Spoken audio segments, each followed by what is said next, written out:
joining us for today's masterclass titled Viking Voyages in the Atlantic, led by Dr. Irina-Maria Manea. Firstly, what is SASA? SASA stands for Save Ancient Studies Alliance. It works to promote the study of the ancient world and engagement with our human deeper past. Building a grassroots movement through outreach, collaboration, accessibility, and public scholarship, we work towards our goal of inspiring a wide, inclusive community of scholars, learners, and students. You can find us on all major social media platforms by just looking up Save Ancient Studies. A few housekeeping rules. Please be kind and respectful. Listen and ask thoughtful questions throughout the event. Please be patient with technology and those administering it. SASA Live events are live streamed on Twitch, YouTube, and Facebook, and the recordings are archived on those channels. Most importantly, have fun.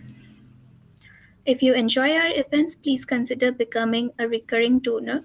For as little as $3 a month, you can help us save ancient studies. Thank you for joining again. I'll now hand it over to Irina.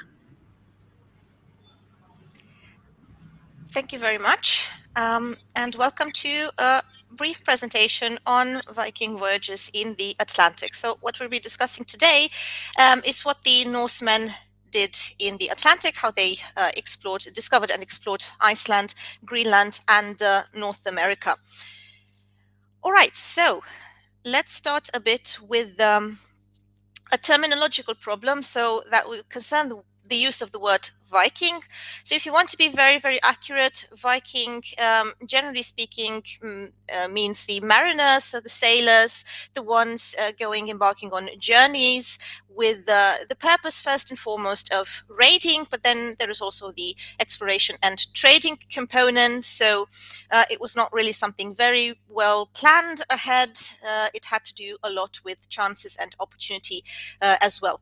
However, the term is still used in scholarship nowadays to refer to the whole of the people, so to the Scandinavians between roughly the 8th and 11th century. So not only the raiders and traders, but also the farmers, the ones who stayed at home. So the more correct term for that would be the Norse, or the Norse speaking, or the Northmen, something like that. But we weren't really able to give it up completely. However, for this presentation, the term Viking is fully appropriate because we are going to talk a lot about exploration and discovery. So first of all, what made the Norse so capable of undergoing such extensive journeys? Well, first and foremost, we're dealing with very advanced shipbuilding techniques.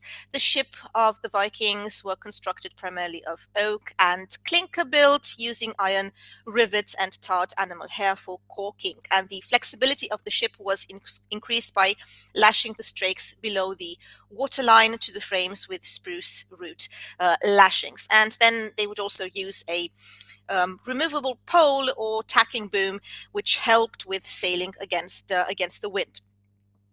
The voyages were made with the so-called knör type of ship, or the hov skip.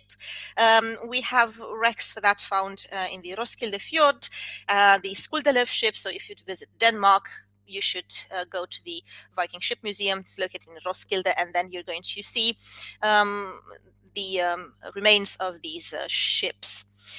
They also had navigational skills, so they could determine latitudes.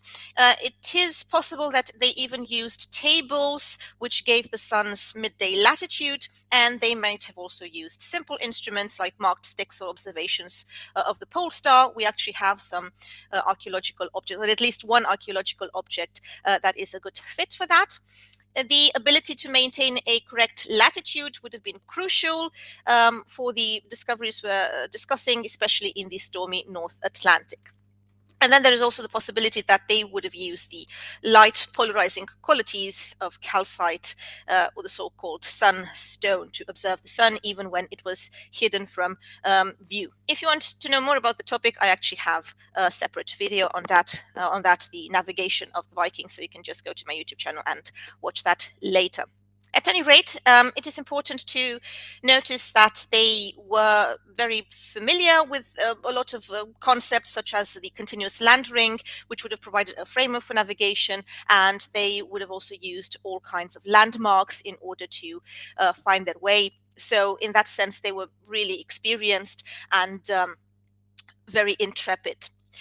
On their way to Iceland, the first stop would have been the Faroe Islands. The Norse also colonized the Faroe Islands. The islands would not have been empty. There is strong evidence that Irish monks were present here before the Vikings.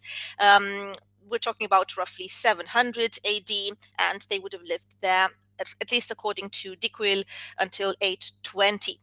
So we need the writings of this monk Dicuil to describe the islands before the Viking Age. At any rate, the Vikings seem to have reached the islands around 820. We have a name here as well, Grim Kamban. He is considered to be the first Norse settler in the Faroe Islands, and it is very possible that he and his followers started dispossessing the Irish monks.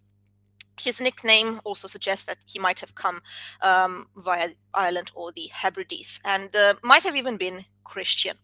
So followers, pirates, followed him, and they quickly gained control of the islands. So well, there is this claim of Dicuil that the islands became empty of the monks. However, some of their influence might have remained in the lore or the folklore, were referring to the Faroe Islands and later on to Iceland. And from the Faroe Islands, the Norsemen traveled to Iceland. So it would have been a very important stopping point.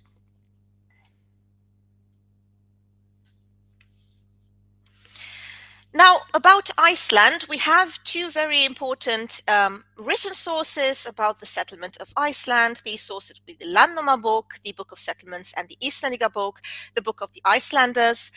Here you can find all kinds of information regarding how Iceland was discovered and settled, but we also have more or less confirmation from the archaeological data. So even if these stories do not tell in detail quite accurately what happened, you would still find the let's say the framework to be confirmed by archaeology. For example, in the 9th century, we have the tephra, so the layer of volcanic ash, confirming that the colonization of Iceland would have actually happened in the late 800s, so roughly 870. Now, according to the Book of Settlements, to Landnámabók, the first settler to come to Iceland was someone called Nadod. He is described as being a Viking and as having reached Iceland in the year 830. He was sailing from Norway to the Faroe Islands when he was blown off course. He did explore the island a bit. He was searching for communities, and he did not find any evidence of human habitation. He did try to establish a settlement on the east coast of present-day Reyðarfjörður, but he left eventually. And it is said that he gave the island its first name, Snowland. After Nadod, we have another name, Gardar Svavarsson. He would have come from Sweden, actually, and he might have also been blown off course some 30 years later. It is told that he circumnavigated the landmass and determined it was an island, and he also tried to establish a small settlement around the modern-day town of Húsavík, so in the north. Gardar then tried to rename the island as the island of Gardar, and then he sailed back home. However, one of his men did stay behind with a slave, and it is said that these might have been the first permanent settlers of Iceland. The third Scandinavian explorer to Iceland was Flóki Vilgerðarson. So Gardar had already established that we're dealing with a large island, and it was worth establishing the settlement there. He was unsure of the precise location, however, and so brought along some ravens with him to help him, or at least that's what the Book of Settlements tell us. So he released the first, but it would not leave the ship, and then the second one flew away and then swiftly returned, and then the third raven flew off and led them safely to land. Probable Christian influence here, if you consider the tale of Noah. At any rate, we are dealing with, let's say, semi-historical accounts. The Book of Settlements then goes on into detail on the expedition of the man who is considered to be the first historical settler of Iceland, Ingólfur Arnarsson. Ingólfur and his foster brother Hjörleifur had initiated a blood feud in Norway, and that is why they were forced to leave for another place, and in this case, Iceland. It is also told that there would have been the tradition of throwing your high seat pillars into the sea. So these would have been the pillars of your chair in the mead hall. And then wherever they floated, they washed up the shore. That would be a place favorable for the settlement. It is also told that Hjörleifur had no regard for this custom. He ignored it completely. He just landed somewhere. He named Hjörleifur's head a promontory, and in the same time, Ingólfur actually respected this tradition, and he built a temporary shelter where he arrived, and he sent his slaves out to search for the place where his pillars had washed up, because he did not want to stay where he landed initially, but he really wanted to find these pillars. Something very tragic happened at Hjörleifur's settlement. One of the slaves he took from Ireland concocted a plan, and following this plan, the slaves actually killed Hjörleifur, and they took all his men and women and went out into the woods and eventually into the Westman Islands. Now, Ingólfur's slaves eventually find out about this, and they report to him, and Ingólfur decides to go and find them and to avenge his foster brother, which he does, and eventually they also find the pillars, and so a permanent community is founded on the spot of the modern day city of Reykjavik, and this happens in 874. Generally speaking, the time period between 870 and 930 is called the Age of Settlement. Until the end of this period, all the available land would have been claimed, and then we have the Age of Commonwealth, or the Age of the Sagas. This is the period where most of the family sagas of the Icelanders take place, and lately, last but not least, we have the Age of the Sturlungar. This would mean the, let's say, devolution of the society the settlers built, and this culminates with the Commonwealth losing its independence in the favor of the Norwegian crown. So the settlers here were very much acting out of self-interest. They were seizing the opportunity to settle new land, especially because this new land would have not had any other people on it, with the exception of, again, like in the case of the Faroe Islands, a couple of Irish monks who then left. So it really was a free environment, so a possibility to develop communities there, despite the fact that we're dealing with quite a hostile climate and environment. They carried a lot with them, most of them, and this is also confirmed by recent genetic studies. Most of them would have come from Norway, off the western coast of Norway, but they also had quite an important Celtic population with them, most probably slaves. They came on merchant ships, so the Knurr I mentioned earlier, and these were very large ships. They could carry even 30 tons of cargo, and they brought with them animals as well, so horses and cattle and sheep and whatever else they needed. What they managed to found here in Iceland is what can be regarded decentralized, stratified community with pre-state features and some stately institutions, but at any rate, it would have been something very different than what was going on the continent. They were speakers of West Old Norse, and they actually uh, named this language the Dönsk Tongu, which is a very interesting name because it literally means the Danish tongue. It's difficult to say why they named it that, but we are referring to Old Norse, and most of the sources we have on well, actually anything happening in either in Iceland or in Scandinavia is written in Old West Norse or Old Icelandic. Who led these communities? Well, the communities were led by chieftains, the so-called Goðar, and the Goðar also had a very interesting position because they were not really warrior chiefs; they were political leaders. There was no military here, and that meant that there was no privileged control over a region's surplus production either. So they did not really have all the means necessary in order to control a community, and they did not tend to big community work such as irrigation systems or something like that. But they did have the ability to compel farmers to do their bidding, at least to a certain extent. So I think the best way to understand them is as leaders of particular interest groups. Personal alliances were very important here, and they did hold, let's say, an official position, an office, which was called the Goðorð. The Goðorð was something that could have been purchased, it could have been rented as well, or even received as a gift. And if you look at the term Goði, it is very probable that it also had a religious function. So it was really a combination between being a political leader and a religious leader.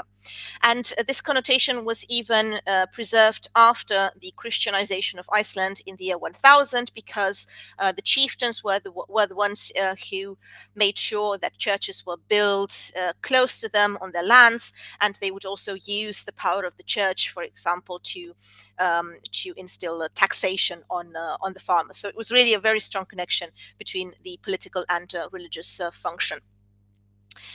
Now, the sources that give us a lot of information, and I don't mean here historical information, but I mean information about mentalities and about how society would have worked, are the Icelandic sagas, in particular the so-called family saga. So the Icelandic sagas can be divided into several groups. Besides the family sagas, we also have the legendary sagas and the Sturlunga sagas, bishop sagas, and so on and so forth. But the family sagas really refer to this period between the settlement and the 13th century. So we can use them not really from a historical point of view, but from a sociological point of view, anthropological point of view. It is also the, let's say, foundation myth that is being concocted here in these sagas. So they're not that historical, but they're very important as a vehicle of social memory and collective identity. So it's not factual history, it's just a social recollection of the way people would have organized themselves in these centuries. And we have a lot of details about the doings of those aspiring to power, for example, a lot of episodes involving feuding, involving legal processes, accusations, but also quite a lot of supernatural and paranormal events, such as hauntings and sorcery, and so on. So they're also quite entertaining, besides what they can offer us from an anthropological point of view. Now, like I said, Iceland was not really a hospitable place to be. They would have been confronted with a lot of challenges. The climate on the coast is actually not that harsh. The Gulf Stream is responsible for that. But the island is between two currents, the North Atlantic Drift and the East Greenland Polar Current. And this gives quite an unstable weather. And yes, of course, the landscape is is dotted with lava fields and all kinds of remains of lava events from the past. The area that you can cultivate is not really that large. The center of the island cannot be inhabited. So definitely a lot of challenges here, especially in terms of how to divide these resources. The settlers, like I said, brought the animals. Sheep farming, with the passage of time, became the most important. At the beginning, it was actually cattle farming, but then in the meantime, sheep farming became more vital than that. And the horses also carried quite a deep significance. They were essential when traveling, especially, and they also remained Scandinavian. So unlike what happened on the continent, where in the High Middle Ages there was this tendency of breeding Scandinavian horses with other breeds of horses, such as Arabic ones. In Iceland, they stayed the same, and they are still the same. So the horses you can see now in Iceland, they're exactly the same as would have been those brought by Icelanders. It's a very pure breed, the Icelandic horse, and it is smaller but very, very sturdy and very reliable. Now, Icelanders organized themselves on isolated farmsteads with hay fields and meadows. Access to them was very important, and they essentially became a pastoral people. Households needed pastures, they needed control over these pastures to provide fodder and keep a minimum of livestock, and also feed your dependents on the farm. So we can say that from the very beginning, Iceland was a society organized around private property, and the legal system also played a part in maintaining it. However, it lacked the formal institutions to protect these properties. There was no institution to enforce these laws, so people had to be able to do that themselves. They had to adapt really quickly. They had to organize themselves to develop strategies of pastoralism and hunter gathering as well. You can find a lot of references about how they did that. For example, there is chapter 29 in Egil Saga, where Skallagrim, who's Egil's father, is described as doing all these activities, from farming sheep and cattle to exploring whales that were adrift that came adrift on the shore, and also going for egg hunting, wild birds. So essentially, anything you could have done to ensure your subsistence, you would have done. This was very important because at the beginning, the settlement was financed by quite a lot of wealth. This would have been acquired through trade and raiding, but after 930, there would have been quite the decrease in capital, and that would have meant that you really needed to adapt, and really fast. There is evidence that they managed to do that. A lot of the farms actually display continuity. So between the 10th century and the 19th century, 9th century of continuity is an accomplishment. That doesn't mean that there wouldn't have been drastic changes in societal organizations and so on, but it does show that these people were actually very capable of surviving. Survival came to be particularly difficult after the island started losing its wood. Erosion is something that happened during the Viking Age quite a lot. We have a lot of references in the Book of Settlements and also in some sagas that the island would have been covered by woodland, at least I think more than 30%. There would have been birch and willow and shrubs and so on, but in order to clear the land and to produce farmland, so for your animals, the technique they used was to burn the trees for clearing. And this is something you can also retrieve archaeologically from a site such as the Mossfell Valley, where an archaeological project has been ongoing for a couple of years. So the lack of wood would have been yeah, quite the problem. You couldn't fence with wood, so that meant you needed to find other solutions, such as building turf walls to enclose manure fields and so on. And as a means to build your house, you would have built sod homes with very thick walls. You would have had timber as well, but that would have come from driftwood, and it's not always the most reliable. At any rate, the turf house was the most important unit of the time. It was the central point of everyday life, and it was quite similar to what we find on the um, Scandinavian peninsula. But the difference is that in the Middle Ages, Scandinavians started to build these constructions more and more out of wood, whereas Icelanders stuck to turf, not because they wanted to, but because it was the only thing they could do. These holes were called skáli in Icelandic, and they would have been these very long structures. They would have been wider in the middle, with the outside walls being built first, and then you would build the wooden frame and finally the roof. If done properly and under good conditions, these houses could have lasted up to 100 years. The difference was made by maintenance. There was a problem with grass growing over the lower outside walls, so they would essentially melt in the landscape, some of them, and animals would have also grazed on their roofs. For example, and yeah, we do have a lot of archaeological records about that. Not only written records, for example, Granastaðir in Eyjafjörð, Hofstaðir in Mývatn, so in the north, and also the Stöng farm.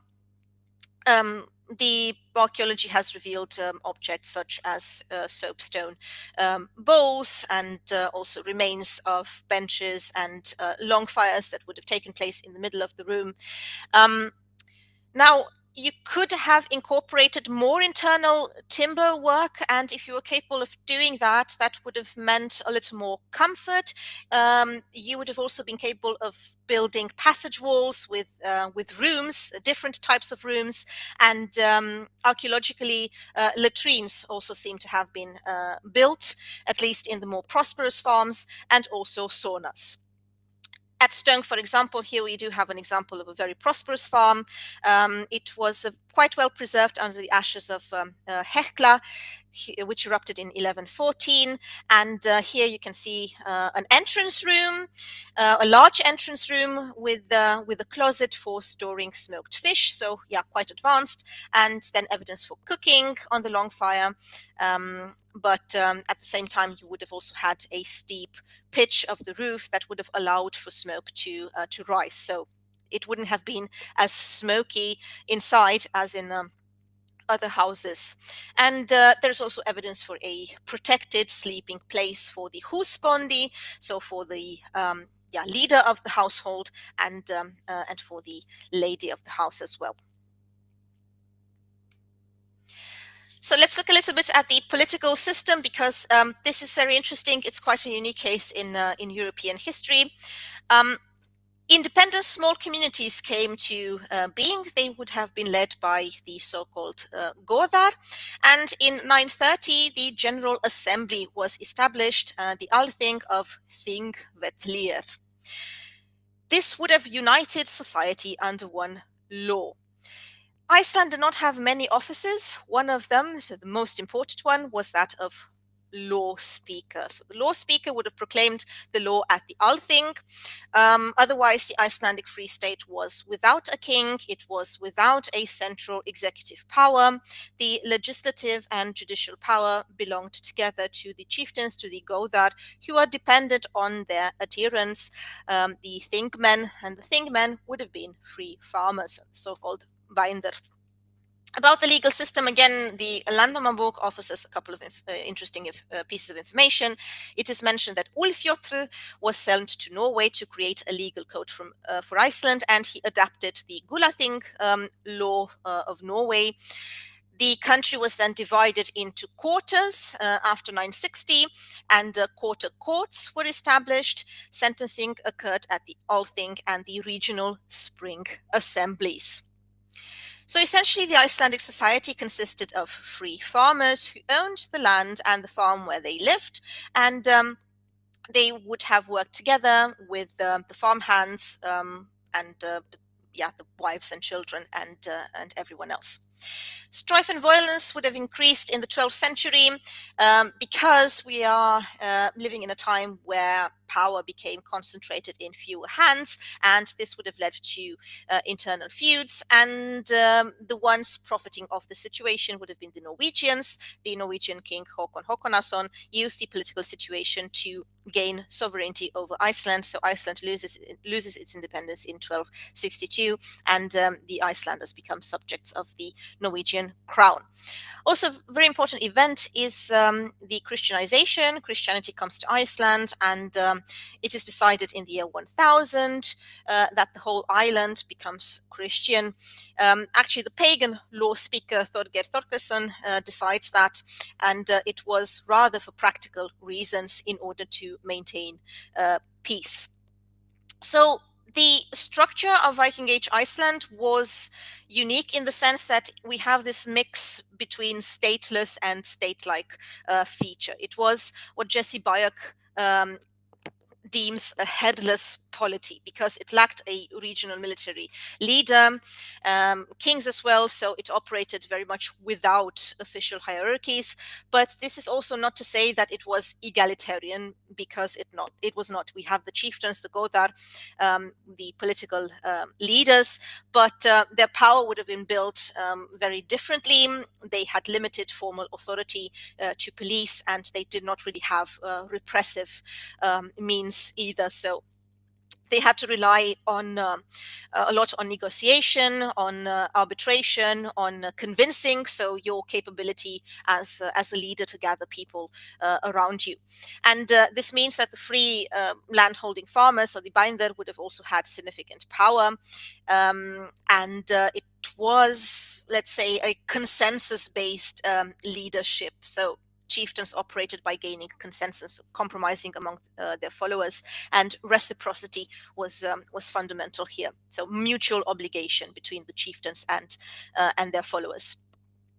But we have this Althing, this assembly, the central legislature, the National Assembly of Freemen, and they would have operated through a socio-political system in which the elite, the Gothar, were not linked by a formal hierarchy, and it helped a little bit with the centralization to counter regional fragmentation. So in this sense, we can say that we do have some form of unification and a countrywide judicial and legal system, but then the operation, the concrete operation of law, was connected to advocacy, to friendships, to kinship ties, and this would have shaped social behavior. So despite what the sagas tell us about all these feuds, largely speaking, it would not have been that violent of a society. But of course, the sagas prefer to detail the entertaining episodes. Social stratification in comparison to the rest of Europe was also limited. Differences did exist between landowners and landless people, as well as between freemen and slaves. But social differentiation was relatively fluid, with very few rigid barriers from the 10th to 12th century. We can also say that we're dealing with some sort of system of checks and balances aimed to limit the power of individual chieftains. So farmers could grant authority to the chieftains, but at the same time, dissatisfied farmers could shift their allegiance to another leader. So essentially, the cultural focus of Iceland would have been on law, and disorder was avoided through legalistic solutions, arbitration, court cases, and so on. Because coercive power was very much privatized, Icelanders did not pay taxes for the upkeep of state institutions and enforcement until the sheep tax was introduced near the end of the Free State, and then we also have the church tax about in the same period. Despite not being a democratic system, at least in our modern understanding, Iceland does exhibit some proto-democratic tendencies, so to speak. The society that emerged was largely based on a system of decentralized self government that functioned very much through personal relationships between leaders and followers. The Viking Age settlers established local assemblies or things, which expanded to include the interests of landed free farmers, and this transformed the Scandinavian decision-making body into an Icelandic system without overlords. Now, initially, there were approximately 36 chieftaincies, but the number of chieftains could have been higher because the office could have been held by two or more individuals. So the number was slightly different. And then we have some constitutional reforms around 965. As part of this constitutional reform, the number was limited to 39. And in addition to that, 9 men were given the title of Godi, but their duties were mostly limited to participation in the legislative and political functions of the Althing. So this meant that the actual number of chieftains was a little more than the number of chieftaincies. The division into quarters is fulfilled, so to speak, in 965, after Iceland is divided into 4 quarters. A 13th springtime assembly was added in the northern quarter. That was because it was the most populous one, and then you needed to maintain a balance of power among the quarters at the Althing. So the Godi title was conferred upon 3 new chieftains, each from the eastern, western, and southern quarters, and the conclusion to that is that the total number of Godar would have been 48. By the 30th century, the number of chieftains would have diminished and the power of the remaining leaders would have grown. Essentially, 6 large families came to monopolize the control and ownership of many of the original chieftaincies. And these men were called in literature the big chieftains, the Stórgodar. Now, there were also other forms of organization, such as the Hrepar. Hrepar were community units composed of a minimum of 20 farmers, and these geographically defined associations of landowners would have been independent of the Gothar. But generally speaking, the main organization would have been the one made up of the Binder and the Gothar. So, as you can see, quite the unique organization, and it functioned more or less. The main problem here would have been your ability to actually enforce the law, and most feuds that are detailed in the sagas stem from this particular aspect, as well as from how you interpret the law, or what kind of friendships you cement in order to influence the law.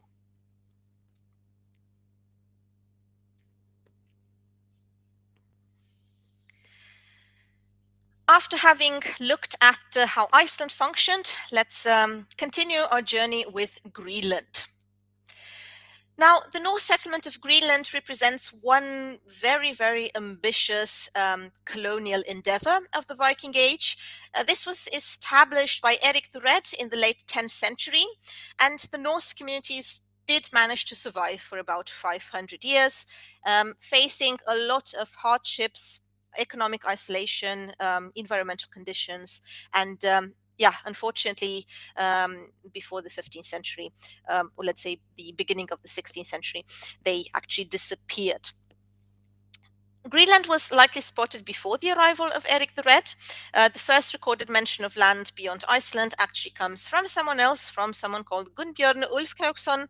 He would have been a Norwegian sailor who was blown off course between Norway and Iceland sometime between 900 and 930. And he reported seeing some rocky outcrops that later carry his name off Greenland's east coast.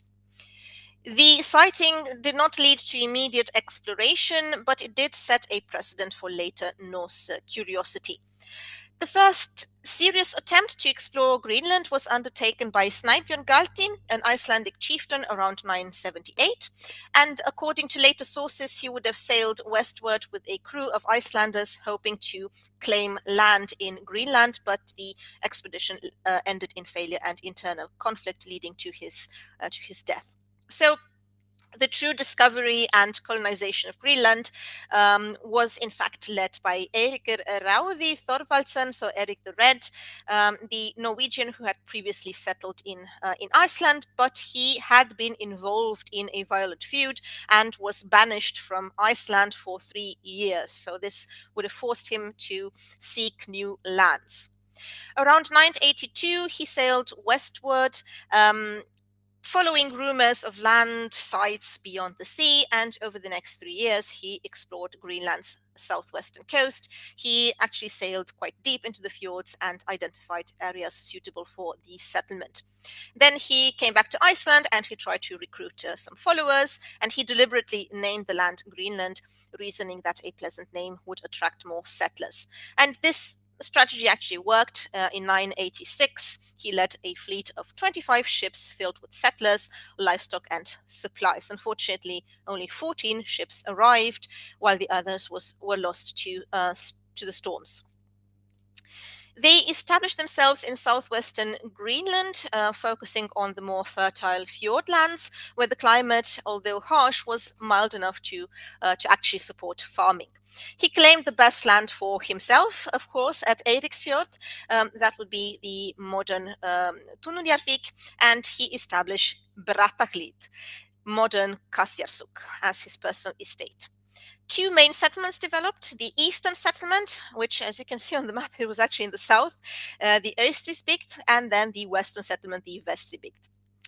The eastern one was the largest, most prosperous. It housed approximately between 2,000 and 5,000 people at its peak, and it contained about 200 farms spreading across multiple fjords, with Brattahlid as the political center. Another major site would have been Gardar. Gardar also became a religious hub. It hosted a bishopric and a cathedral.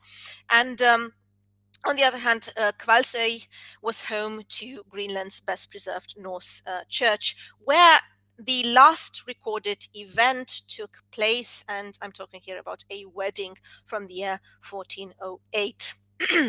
The western settlement was much smaller. It only had about 90 farms and 4 churches, and it was also confronted with a harsher climate. It was more isolated, and it made survival significantly more difficult. The western settlement was also sustained for a couple of centuries, but it was the first one to collapse.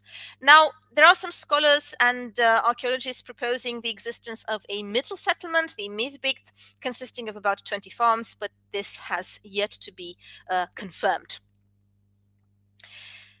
The Norse would have lived in turf houses as well in Greenland, similar to those in Iceland, and they were designed to insulate against the harsh winters. Subsistence farming and animal husbandry, again, they would have raised cattle and sheep and goats, heavily relying on milk and cheese, but also on meat. Horses were also vital, mainly for transport, not for food. Unfortunately, due to the very short growing season, agriculture was essentially limited to barley and hay. Farming was much more viable in the eastern settlement. The climate was slightly warmer, and the fjords offered some shelter from the Arctic winds. The natural resources of Greenland being so limited, that meant that hunting and fishing would have played a crucial role. So the Norse would have hunted seals. Walrus ivory became a key export. It was highly valued in medieval Europe for decorative objects, for relics and chess pieces, and other animals included caribou, so the reindeer, as well as polar bears, who would have actually also been sometimes exported to European courts as exotic gifts. Trading was essential for the Norse. Greenland lacked iron, timber, and grain. So the settlers would export ivory as well as tusks, falcons, seal skins, and in return they imported essential supplies such as iron tools, weapons, timber for shipbuilding, and grain for bread. So Greenland's economic survival very much depended on regular trade with Norway and Iceland. But the remote location made it increasingly unreliable over time. So, despite the initial success, the Norse faced mounting challenges that ultimately led to their disappearance. One of the greatest threats was climate change. Around the year 1300, the onset of the Little Ice Age caused temperatures to drop, leading to shorter growing seasons, increased sea ice, and harsher storms. The Norse became, as a consequence, increasingly vulnerable to food shortages due to famine, and the colder climate also made sea travel much more dangerous. Another significant factor would have been the conflict with the Inuit. The Thule Inuit were the ancestors of modern Greenlandic Inuits, and they began migrating southward in the 13th century. They would have brought with them superior hunting techniques and that would have allowed them to thrive in Greenland's extreme environment. That, however, does not mean that the Norse did not try to adapt.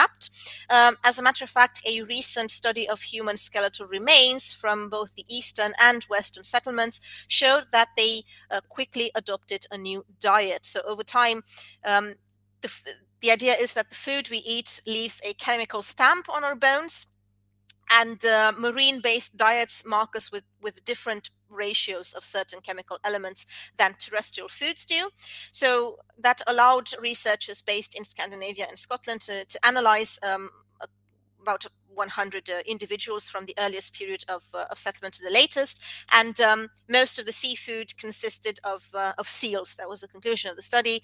However, the Norse seem to have limited their hunting of the local harbor seal. A species that raised its young on the beaches, making it easy prey. Instead, they pursued the more abundant but also more difficult to catch harp seal, which migrated up the west coast of Greenland every spring on the way from Canada.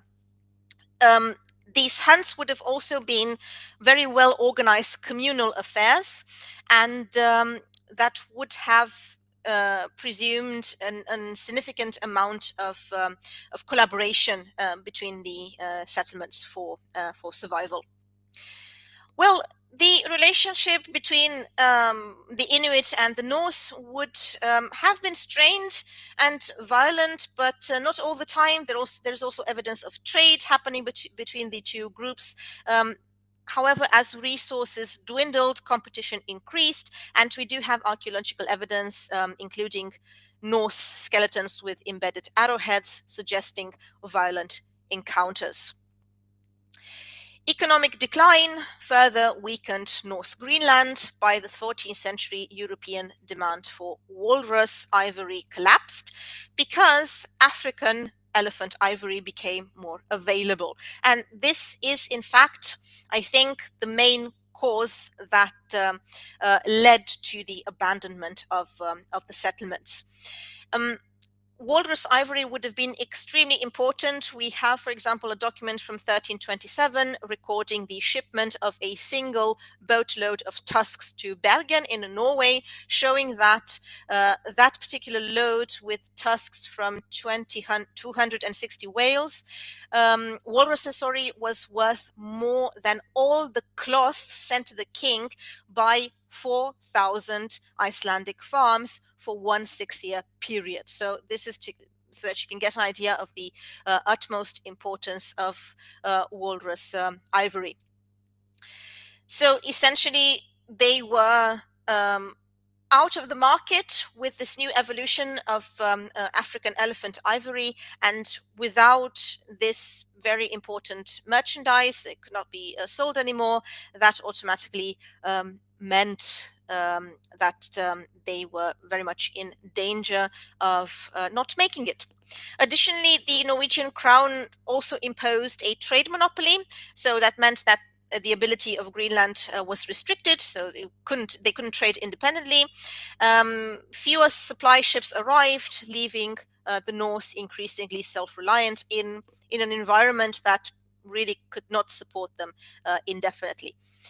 So it seems that the Western settlement would have disappeared by 1350, likely due to a combination of starvation, migration, and Inuit pressure. And the Eastern settlement struggled on for a couple of more decades. The last known written record is the wedding at Kvalsøy Church in 1402. When the later expeditions visited Greenland in the 16th century, 17th century, and later, they actually only found ruins. And this links quite well with the discoveries made on what is called in archaeological literature the farm beneath the sand. We don't really know the Norse name for this particular farm, but it seems to have been settled in the 11th century.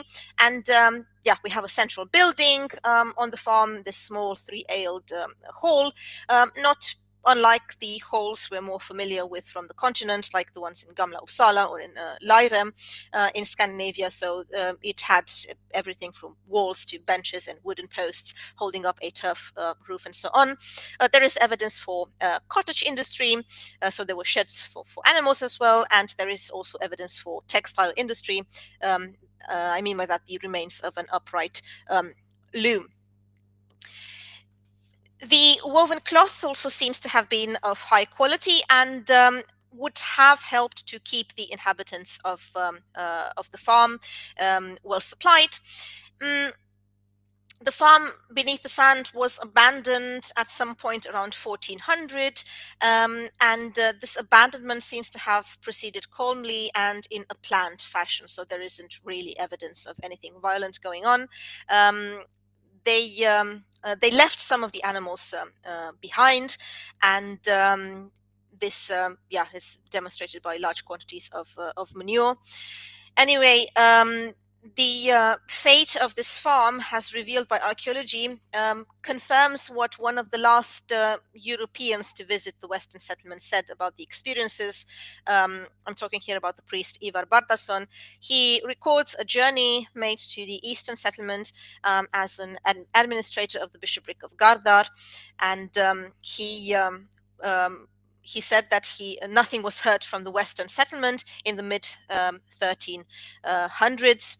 So in the Western settlements, eventually he found only half wild animals and abandoned farms. So no people. Yeah, there is a little discrepancy here regarding the dating, but at any rate, roughly speaking, by the year 1400, it would have been abandoned.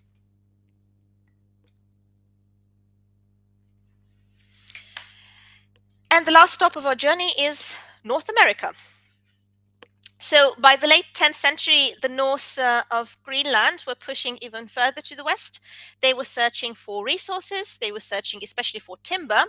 And the first known European to see North America was someone called Bjarni Herjolfsson, an Icelandic merchant. And it is told in the sources that he arrived on the coast around the year 986. And he was sailing to visit his father in Greenland when he was caught by a storm and blown off course. And after several days at sea, he spotted a distant wooded coastline. And according to the saga of the Greenlanders, he described seeing 3 distinct lands, but he did not go ashore. And instead, he turned his ship northward and eventually did make it to Greenland, where he told people of his discovery. His description angered a bunch of people who told him that he was not brave enough to continue the exploration. Among them, Leif Erikson, so the son of Erik the Red, who bought Bjarni's ship and decided to go by himself and explore these new lands. He gathered a crew of 35 men, and he did reach the 3 lands previously seen by Bjarni. These lands would have been the land of flat stones called Helluland, rocky and barren with large flat stones and no vegetation. He said it was not suitable for settlement, and they continued south. We now believe that this was Baffin Island. The next land was heavily forested, thus the name forest lands or markland would have been valuable since Greenland had almost no trees. They did cut down timber for later transport, but again, they did not stay. Modern identification with Labrador, and then Vinland, which has been translated multiple times as wineland, the land of grapes, although the term might actually refer to something else, perhaps an undetermined type of berry. But yeah, generally speaking, it is considered to be the land of the grapes. So they reach this place of abundant wildlife, wild grapes or berries, and mild weather. And the sagas describe fertile soil, rivers full of salmon, trees for lumber, and yeah, they decided to settle there. So Leif and his men built the so-called Leif's búðir, so the booths of Leif, where they spent the winter. They returned to Greenland in the spring. They brought timber furs, grapes, and other stuff. And then his brother Thorvald organized the next voyage, aiming to explore further and establish a larger settlement. Thorvald and his men wintered at the booth at the Leifsbúðir before exploring the surrounding coastline. And during the journey, they encountered the local indigenous peoples, whom the Norse called Skrællingar. Um, not quite a clear term, but at any rate, it would have been something negative. They did not have any major conflicts at the beginning. However, Thorvald's crew killed a small group, possibly mistaking them for enemies, and the surviving Skrællingar soon returned with reinforcements and attacked the Norse settlement. So during this event, Thorvald was struck by an arrow and killed, and his men buried him in Vinland. The most serious Norse attempt at colonization was led by someone called Thorfinn Karlsefni, who would have been a wealthy Icelandic merchant. The sources actually disagree on this. It's the saga of Eric the Red, which tries to stage him as the most important character in the story. Unlike the previous expeditions, Karlsefni's voyage was intended to establish a long-lasting settlement. He had a crew of about 150 people, including men, women, livestock, and tools, as well as supplies for farming.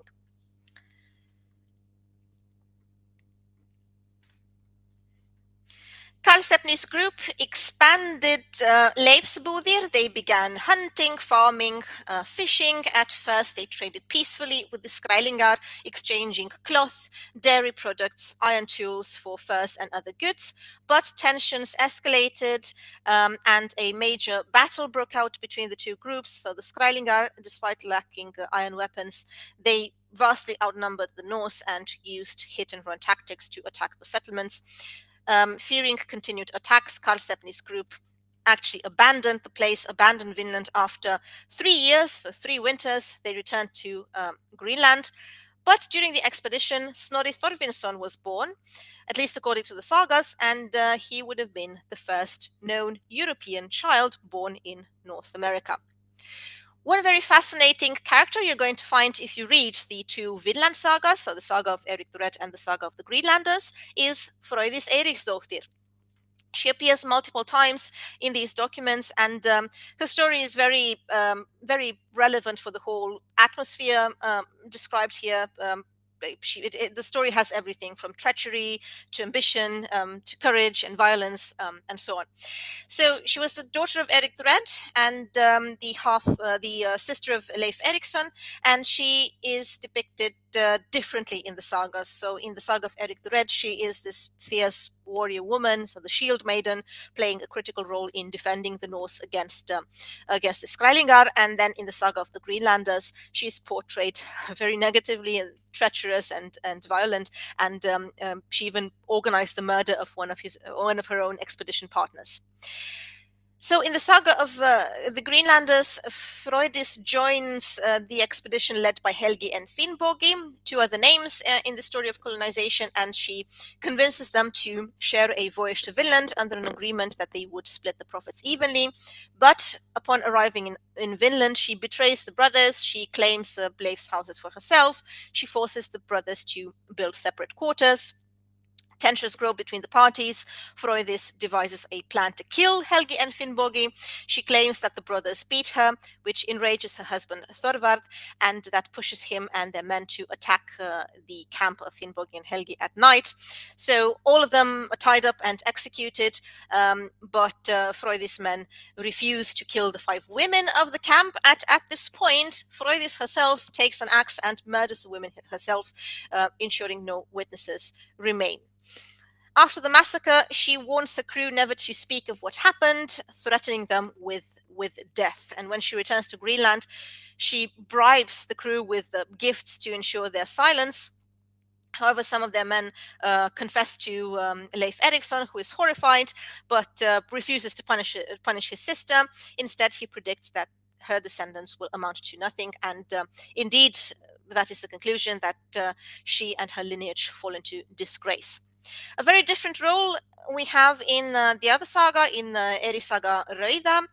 Here we have the image of the Shield Maiden, the one who saves the Norse expedition from an indigenous attack.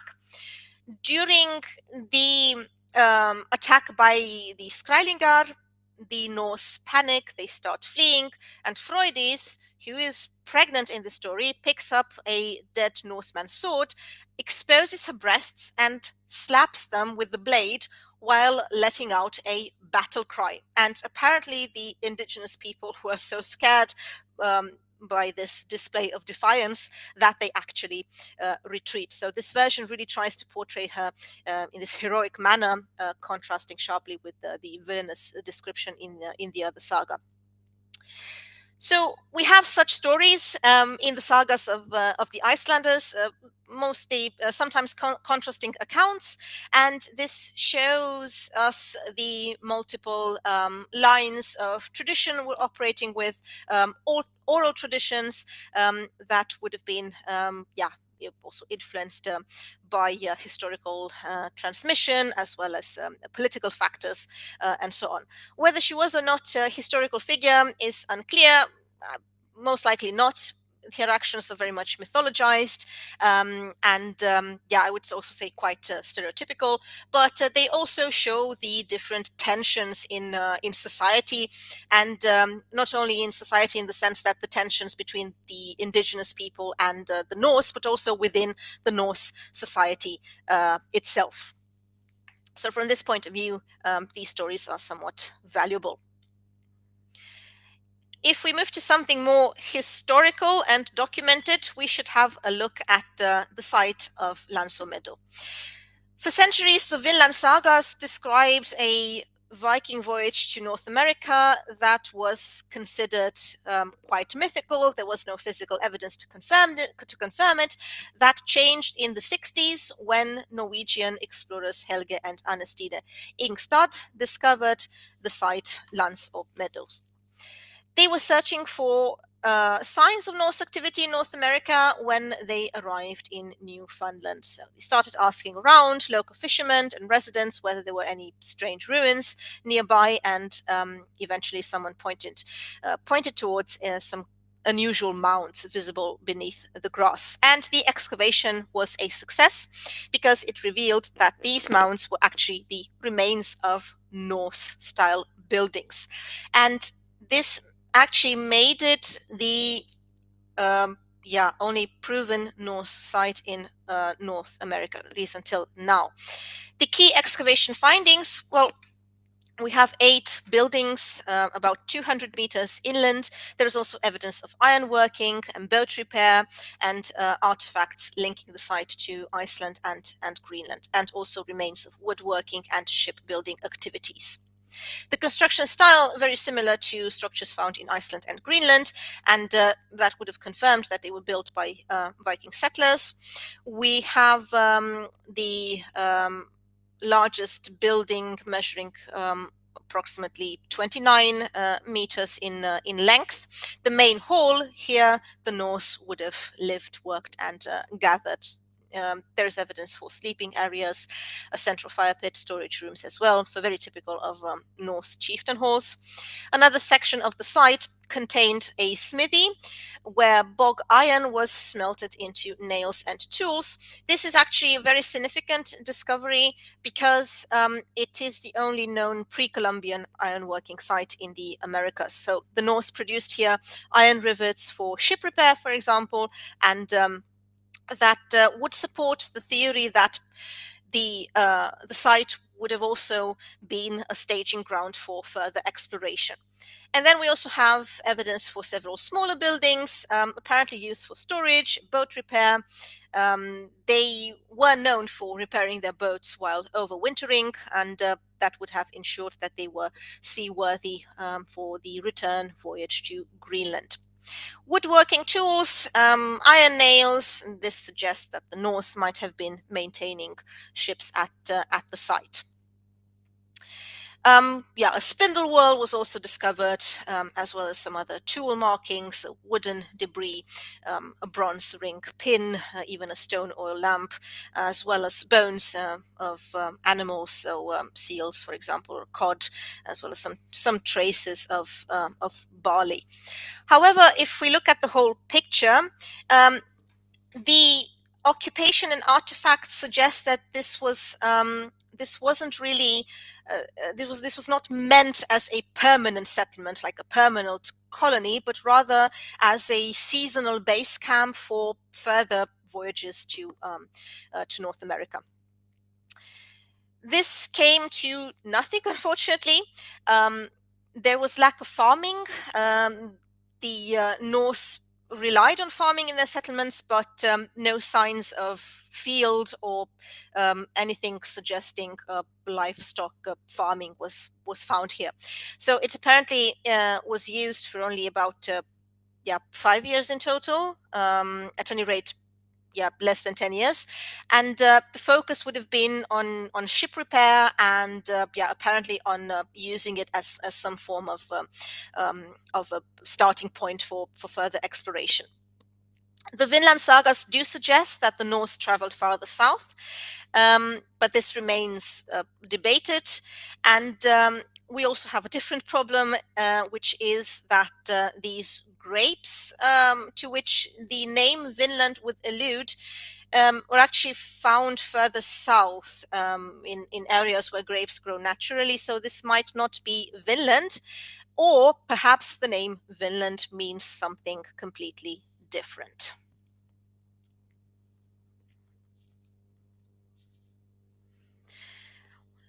In the course of history, there have been multiple attempts to identify artifacts with Viking presence in America. A lot of these are unfortunately hoaxes. The so-called main penny, on the other hand, seems to have been to truly have been a Norwegian coin from about 1060 to 1080, and this was discovered at a American site at Goddard Point near the mouth of Pemscot Bay in Maine, and it was found in, let's say, acceptable archaeological settings. According to the prevailing theory, though, the coin was not transported south by the Norse themselves. Instead, the coin likely traveled from the Dorset Eskimos of northern Labrador through northern Indians to the Indians of Maine. So this is one example of one object that could have been from the Norse themselves. However, we do have hoaxes as well, such as the Kensington runestone. This is something discovered by a Swedish immigrant in the 19th century in Minnesota, initially hailed as the ultimate evidence that Vikings had reached North America. The stone was inscribed with runes telling the story of a group of 8 people from Götaland, from Sweden, and 22 people from Norway traveling inland from the site of Vinland in 1362, encountering all kinds of dangers during their journey. And the inscription would have also included a Latin phrase. It was dubious from the very beginning.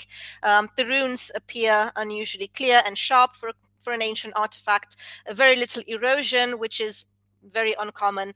And then the style of the runes was also distinctive, being very neat and more precise than your typical runestone, and also Arabic numerals were used, and that would have been an anomaly for the time. In the meantime, linguistic analysis was done on this runestone, and it clearly revealed that the language used here is far closer to modern Swedish than medieval Norse, with a lot of anachronistic phrases and a lack of old grammatical forms that would have been present in 14th century Swedish. So this would mean that the runestone, the farthest runestone, remains the runestone from Greenland, from the site of Kingitorsuaq. This is also an interesting one, more interesting than the Kensington one, in my opinion. It says something about Erlinger, the son of Sigvard, and Bjarni, the son of Thord, and Einri, the son of Odd, constructing the cairns the Saturday before Rogation Day. This is the standard translation from the rune data. It's quite unclear what is meant here, especially due to the fact that there are also symbols used that don't look like runes at all, and the last part of the inscription is quite unclear. But yeah, we can remember it as the runestone which we can find the furthest to the west. So now at the end of the presentation, just a book recommendation. If you want to read more about that, I would recommend to you A History of the Vikings by Gwyn Jones. It's quite a bulky book. It's from 2001, the last edition. So yeah, it may not contain the latest archaeological studies, but at any rate, it's quite comprehensive and quite pleasant to read. Contains a lot of interesting details. And if you are into runes and runestones, you can always use the Skaldic database as well as the rune data. I will gladly add these sites in the comment section on my YouTube video. And speaking of my YouTube, you can find many videos detailing some of the topics I discussed today. Like I said, I have one about navigation in the Viking Age, and I also have an interesting one about the Christianization of Iceland, for example. And I also intend to do more videos on the Viking Age in the future as well. So feel free to explore my YouTube channel as well. So thank you so much for listening or for watching, and see you next time with the next presentation. Thank you, Irina. You were amazing as always, and thank you to everyone watching. You can scan the QR code on the right side of your screen to check out Irina's YouTube channel, and the code on the left side of your screen to donate to SASA. Thank you again for joining, and we'll be back with more masterclasses.